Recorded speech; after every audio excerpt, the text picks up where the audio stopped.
자, 안녕하세요, 짱박사입니다. 오늘은 가장 핫한 주제죠, 그죠? 공매도 금지. 자, 공매도에 대해서 최근에 에코프로 보면서 많이들 이 공매도가 뭔지 보셨을 거예요. 자, 외국인 기관 투자자들 이런 사람들은 어떻게 하죠? 여기서부터 계속 공매도 모아가면서 한번 확 떨어졌을 때 수익을 많이 냈었죠. 그래서 전 세계적으로 다 있죠. OECD 국가에도 공매도가 없는 나라는 없어요. 근데 이번에 이제 정부에서 금지 조치를 내리면서 문제가 좀 생겼어요. 그래서 외신들은 어떻게 평가를 했는지 한번 보면, 지금 블룸버그에서는 이게 공매도 금지는 내년 이 폴리티컬 이슈라고 얘기를 했어요. 내년 총선을 앞두고서 나온 조치다, 이렇게 얘기를 했고요. 자, 그 다음에 보면 여기에서 공매도를 금지한 이유가 좀 있어요. 개인 투자자들의 요구에 따라서 공매도를 일시 중단할 것을 촉구했다. 자, 개인의 이슈, 이게 엄청 중요할까요? 네, 중요하죠. 왜냐면 에코프로에서 물려가지고 손실본 공매도 세력들에 의해서 손실본 사람들이, 손실을 본 사람들이 너무 많았어요.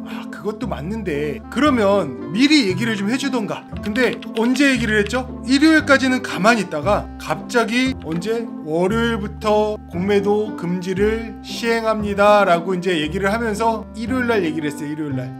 그러니까 공매도 세력들은 이걸 가지고서 벙찔 수밖에 없었어요. 왜? 내가 투자해놓은 그러면 공매도는 다 어떻게 되는 거야? 못 빼는 거죠. 그래서 지금 어떻게 됐어요? 2차 전지주가 많이 올라갔죠. 자, 공매도 금지가 주는 이 효과가 얼마나 큰지 한번 볼게요. 공매도 전면 금지가 되면서요, 신흥국에서 선진국으로 가는 MSCI라는 지수가 있어요. 이거는 선진국으로 가고자 하는 이 개발도상국들의 굉장히 중요한 지수인데, 이게 아마 발목을 잡을 것이다 라고 이제 블룸버그에서도 얘기를 했고, 자, 또 보면, 자, 한국 시장이 선진 시장으로 이동하는데 큰 제약이 될 것이다, 똑같이 얘기를 하고 있어요. 자, 이러면은 우리가 이제 앞으로 선진국이 되기 위한 과정에서 상당히 불리한 위치에 있는 거 아니냐? 그럴 수 있어요. 왜? 한국 시장은요, 그래도 되게 안정적인 이머징 마켓 중에 하나였어요. 근데 지금 이걸로 인해서 그 위치가 완전 하락해버렸습니다. 중장기적으로 보잖아요. 중장기적으로 보면 한국 패싱 얘기가 나오고 있어요. 왜? 여기는 더 이상 믿을 만한 곳이 아니다라는 거예요. 네.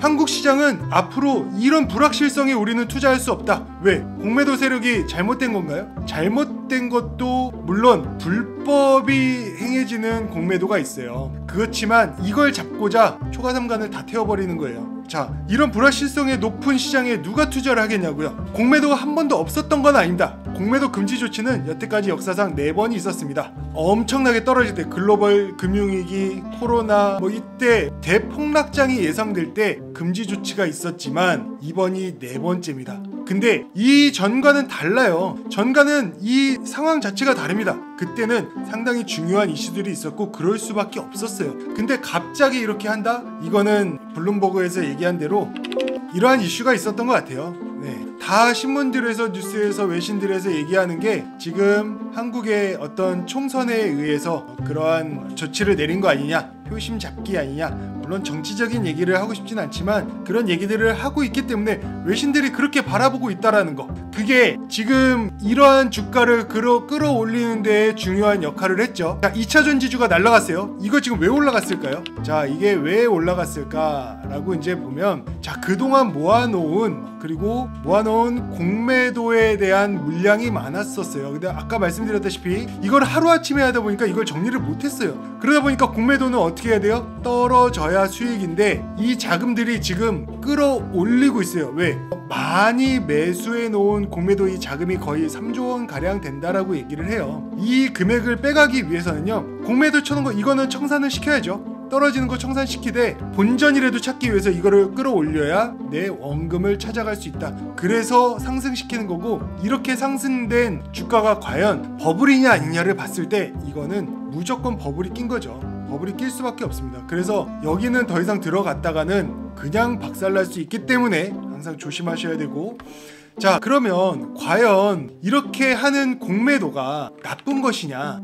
그렇지는 않아요. 공매도라는 것 자체는 시장을 어떻게 보면 원활하게 만들어주기 위한, 시장을 스테이블하게 만들어주는 그런 역할을 합니다. 만약에 이게 없잖아요. 그러면 법을 엄청 끼고요. 사람들이 올라갈 것 같으면 이러한 빅숏이 나오기 위한, 공매도 세력들은 이런 빅숏을 만들죠. 빅숏을 만들기 위한 이런 것들 때문에 주가를 그렇게 많이 못 끌어올려요. 네, 근데 주가를 끌어올릴 수 있는 이러한 행위들을 지속적으로 하다 보면 버블이 낍니다. 시장에서는 항상 거기에 걸맞는 가격이 형성이 돼야 되는데 그 가격이 제대로 형성이 되지 않을 수 있다. 거품이 끼다 보면 나중에 버블이 왔을 때 일본 경제처럼 상당히 오랫동안 우리의 경제가 침체가 될 수 있다라는 부분을 항상 생각을 하셔야 돼요. 물론 공매도가 뭐 아주 나쁜 것만, 그렇다고 순기능만 있는 것도 아니에요. 그렇지만 그러한 순기능을 다 무시한 채로 이거를 그냥 셧다운 시켜놨다라는 것 자체가 지금 좀 문제가 되고 있는 것 같아요. 앞으로 한국 시장에서 이러한 거대 자본이 빠져나가기 시작하면요, 이 거대 자본이 빠져나온 자금의 수급을 어디서 메꿀 거냐 이거죠.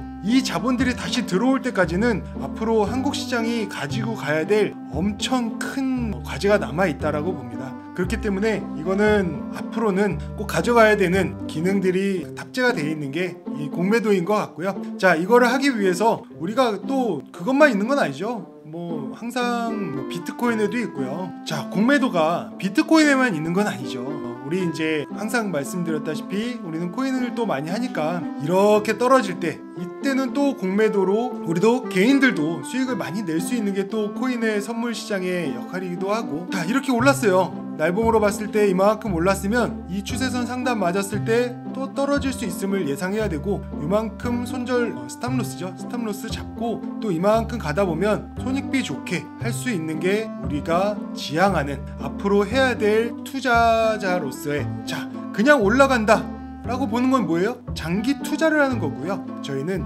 트레이딩을 하는 사람들입니다. 트레이딩은 반드시 이러한 양방향 매매가 더해졌을 때 수익을 극대화시킬 수 있기 때문에 우리는 여기에서 수익을 많이 내면 된다. 국내 주식 당분간 아주 힘들 것 같아요. 그런 힘든 상황에 우리는 또 우리의 수익을 내면 되니까 같이 트레이딩을 재밌게 하실 수 있는 분들은 또 연락 주시고 같이 수익 많이 만들어 봅시다. 자, 오늘의 잡담은 여기까지로 하고요. 다음 시간에 또 좋은 내용으로 찾아뵙겠습니다. 감사합니다.